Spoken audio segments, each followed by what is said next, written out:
Hey, what's up, ladies and germs? Welcome back to another edition of DJ Raby Show. I'm your host, Mad Dog. So today we're talking about it being the last day of Passover. If you're not familiar with this, it is discussed in the Bible as well as in the Jewish faith. Passover is also called Pesach. Don't know if I'm saying that right, but correct me if I'm wrong, okay? It's a Hebrew word. It is a major biblical discovered Jewish holiday. Jews celebrate Passover as a commemoration of their liberation by God from slavery in ancient Egypt and their freedom as a nation under the leadership of Moses. It commemorates the story of the Exodus as described in the Hebrew Bible, especially in the book of Exodus, in which the Israelites were freed from slavery in Egypt according to the standard biblical description. This event would have taken place at about 1300 BCE.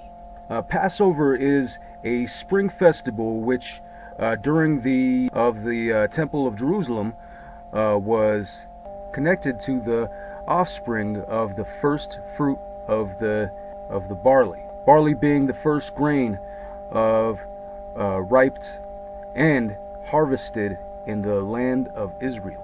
Now, also, this is kind of interesting because it kind of ties into another story I'm going to be talking about later on, which is known as the Mandela effect. Which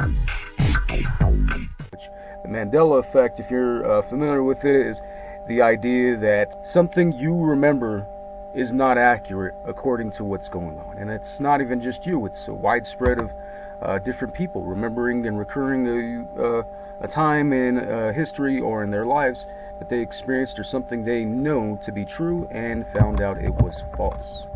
One thing that ties those two things together is the fact that scientists are now discovering that the pyramids actually dated further back than the Egyptians were said to have forced the Jewish slaves to build them for them.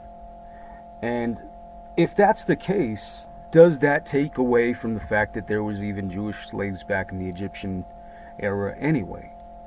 My idea is no. And a lot of people also believe that, well, not the general masses, but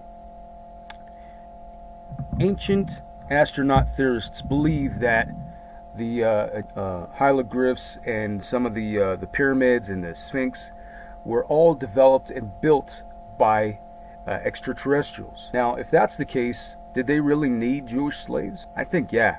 So, I do believe that Passover is a legitimate thing to celebrate, like many people who are celebrating from being released from slavery. I believe that's a real thing. And I do believe also that aliens had helped in developing the technology to build the pyramids and for some galactic purpose that a normal human being could not wrap their mind around. So, these are just some of my thoughts. You could check out my other channel as well. It is QMN, which is Quarantine Mind News. And I'm going to be doing another episode pretty soon with that. But like this video, subscribe to my page.